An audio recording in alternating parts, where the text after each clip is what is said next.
अगर हम अपने चारों तरफ देखें, मतलब घर की दीवारें, सड़कें, दूर जो पहाड़ दिखते हैं या फिर नदी किनारे पड़े पत्थर, हम्म। ये सब चट्टानें ही तो हैं। हम्म। पर सवाल ये है कि ये चट्टानें आती कहाँ से हैं? हम्म। क्या ये हमेशा से यहीं थी हम्म। या ये समय के साथ बनी है?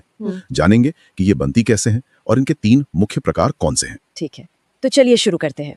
कल्पना कीजिए, एक ज्वालामुखी फट रहा है और उसके अंदर से आग जैसी गर्म पिघली हुई कोई चीज बाहर आ रही है। पृथ्वी के अंदर जब ये होती है तो इसे मैग्मा कहते हैं, और बाहर आने पर लावा? यहीं से कहानी शुरू होती है। बिल्कुल, ये पहला अध्याय है। जब यही पिघला हुआ लावा ठंडा होकर ठोस हो जाता है तो बनती हैं आग्नेय चट्टानें। Igneous rocks. इन्हें प्राथमिक चट्टानें भी कहा जाता है, प्राथमिक। क्योंकि ये धरती पर बनने वाली सबसे पहली चट्टानें हैं। हाँ बिल्कुल, हमारी धरती जब शुरू में बनी थी तो वो आग का एक गोला ही तो थी। जब वो ठंडी हुई तो सबसे पहले यही चट्टानें बनी। इनका नाम भी कितना सटीक है, आग्नेय मतलब आग से बना हुआ। लेकिन ये सिर्फ पत्थर नहीं है ना? मैंने सुना है कि ये एक तरह का खजाना है। आपने बिल्कुल सही सुना, ये सचमुच धरती का खजाना है। सोचिए, पृथ्वी के गर्भ में लोहा, सोना, तांबा, निकल, ये सारी भारी और कीमती धातुएं पिघली हुई हैं। जब मैग्मा ऊपर उठता है तो वो इन धातुओं को अपने साथ ले आता है। अच्छा, तो इसका मतलब ये है कि हमारे ग्रह की जो असली दौलत है, वो सारी धातुएं जिन पर हमारी पूरी सभ्यता टिकी है, वो धरती की आग में पककर ही बाहर निकली हैं। ये तो कमाल की बात है। इसका मतलब हर स्मार्टफोन, हर इमारत कहीं ना कहीं एक प्राचीन ज्वालामुखी की कर्जदार है। लेकिन एक मिनट, अगर ये सब एक ही मैग्मा से बनती हैं, तो क्या सभी आग्नेय चट्टानें एक जैसी ही दिखती हैं? बहुत अच्छा सवाल है। नहीं, वो एक जैसी नहीं होती, और उनका फर्क इस बात पर निर्भर करता है कि वो ठंडी कहाँ हुई हैं और कितनी जल्दी हुई हैं। मतलब एक ही ज्वालामुखी से 2 बिल्कुल अलग तरह की चट्टानें बन सकती हैं, ये कैसे? बिल्कुल। पहला प्रकार है बहिर्वेधी चट्टानें, यानी एक्सट्रूसिव रॉक्स। जैसा नाम से ही लग रहा है, ये तब बनती हैं जब लावा ज्वालामुखी से बाहर पृथ्वी की सतह पर आ जाता है। और बाहर आकर तो वो बहुत तेजी से ठंडा हो जाता होगा, हवा और पानी की वजह से। एकदम, उसे जमने का ज्यादा समय ही नहीं मिलता, इसलिए उसके अंदर के जो क्रिस्टल्स या दाने हैं वो बहुत छोटे और महीन होते हैं। इसका कोई जाना पहचाना उदाहरण? सबसे अच्छा उदाहरण है बेसॉल्ट, एक गहरे रंग की चट्टान। भारत का जो दक्कन का पठार है, हाँ। महाराष्ट्र और आसपास का इलाका, वो पूरा का पूरा बेसाल्ट लावा से ही बना है। अच्छा। और इसी बेसाल्ट चट्टान के टूटने से वहां की प्रसिद्ध काली मिट्टी बनती है, जो कपास की खेती के लिए बेहतरीन होती है। ओके, तो ये तो हुई बाहर की कहानी। अब अंदर क्या होता है, मतलब जो लावा बाहर नहीं आ पाता? अंदर बनती हैं अंतर्वेदी या पातालिक चट्टानें, इंट्रूसिव रॉक्स। हाँ। यहाँ मैग्मा में इतनी शक्ति नहीं होती कि वो पृथ्वी की सतह को तोड़कर बाहर आ सके। वो अंदर ही फंस जाता है और वहीं धीरे धीरे लाखों सालों में ठंडा होता है। लाखों साल? तो फिर तो उसके क्रिस्टल्स को विकसित होने का पूरा मौका मिल जाता है और वो बड़े बड़े दानों वाली चमकदार चट्टान बनती है। इसे याद रखने का वो मजेदार तरीका भी है ना? हाँ, ग से गहराई, ग से ग्रेनाइट और ग से गैब्रो। ग्रेनाइट तो हम सबने देखा है, किचन के काउंटर टॉप पर। हाँ, और इमारतों में भी। ये बेहद मजबूत और सुंदर चट्टान है।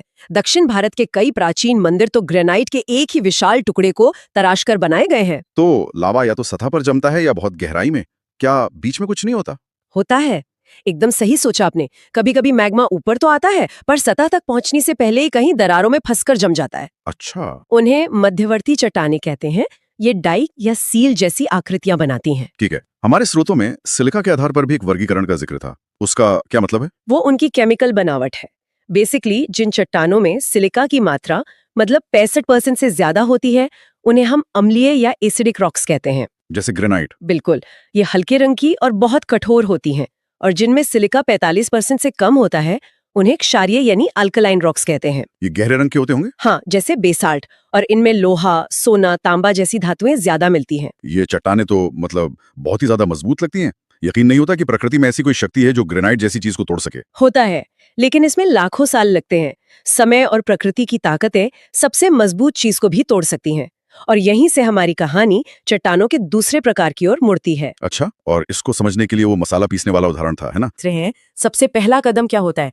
अदरक या कोई साबुत मसाला रखकर उसे कूटना, छोटे टुकड़ों में तोड़ना। चट्टानों के साथ भी यही होता है। दिन में सूरज की गर्मी से वो फैलती हैं, रात में ठंडी होकर सिकुड़ती हैं, पानी दरारों में जम जाता है, हवा, बारिश, ये सब मिलकर उसे तोड़ते हैं। इस प्रक्रिया को कहते हैं अपक्षय, वेदरिंग। ठीक है, तो चट्टान टूटकर छोटे टुकड़ों में बट गई, अब क्या? अब आता है दूसरा कदम, अपर्दन, इरोजन। जैसे सिलबट्टे पर मसाले को घिसा जाता है, वैसे ही नदियां और हवा इन टूटे हुए टुकड़ों को अपने साथ बहा कर ले जाते हैं, एक जगह से दूसरी जगह। हाँ, और रास्ते में ये टुकड़े और भी टूटते घिसते रहते हैं और रेत या मिट्टी के कणों में बदल जाते हैं। और ये सफर कहाँ जाकर खत्म होता है? ये सफर खत्म होता है निक्षेपण पर, डिपोजिशन। जैसे पिसे हुए मसाले को एक कटोरी में इकट्ठा करते हैं, वैसे ही ये सारे कण, जिन्हें हम अवसाद कहते हैं, किसी झील या समुद्र की तली में जाकर जमने लगते हैं। परत दर परत, बिल्कुल। एक के ऊपर एक। और लाखों सालों तक ऊपर की परतों के दबाव से नीचे की परतें सीमेंट की तरह जुड़कर एक नई चट्टान बना लेती हैं। और इसी को हम कहते हैं अवसादी चट्टान। Sedimentary rock. सही। तो इनकी बनावट तो आग्नेय चट्टानों से बिल्कुल अलग होगी। एकदम अलग। पहली बात, ये परतदार होती हैं। आप इनमें अक्सर अलग अलग परतें साफ देख सकते हैं, जैसे किसी किताब के पन्ने। दूसरी बात, ये नरम होती हैं आग्नेय चट्टानों के मुकाबले। और सबसे दिलचस्प बात, इनमें इतिहास छिपा होता है। हाँ, ये अपने अंदर इतिहास को सहेज कर रखती हैं। मतलब जीवाश्म है ना? हाँ। लेकिन ये थोड़ा यकीन करना मुश्किल है। लाखों साल पहले का कोई पत्ता या जानवर पत्थर में कैसे छप सकता है? वो सड़ क्यों नहीं जाता? बहुत स्वाभाविक सवाल है। होता यह है कि जब कोई जीव मरकर इन अवसादों की परतों के बीच दब जाता है तो उसे हवा नहीं मिलती। ओके, तो वो सड़ नहीं पाता। सही। धीरे धीरे उसके शरीर के नरम हिस्से तो गल जाते हैं, लेकिन हड्डियां या शेल जैसी कठोर चीजें बची रह जाती हैं। फिर लाखों सालों में जमीन के अंदर का पानी, जिसमें घुले हुए मिनरल्स होते हैं, वो इन हड्डियों की जगह ले लेता है। तो असल में वो हड्डी की जगह उसी आकार का एक पत्थर बन जाता है। वाह, तो ये चट्टानें असल में पृथ्वी की डायरी हैं। एकदम सही। और इन्हीं जीवाश्मों की वजह से ये हमारे लिए ऊर्जा का सबसे बड़ा स्रोत हैं। ऊर्जा मतलब कोयला और पेट्रोलियम? हाँ, जब करोड़ों साल पहले विशाल जंगल इन परतों के नीचे दब गए तो वो कोयला बन गए, और जब समुद्री जीव जंतु दबे तो वे पेट्रोलियम और प्राकृतिक गैस में बदल गए। ये तो गजब है।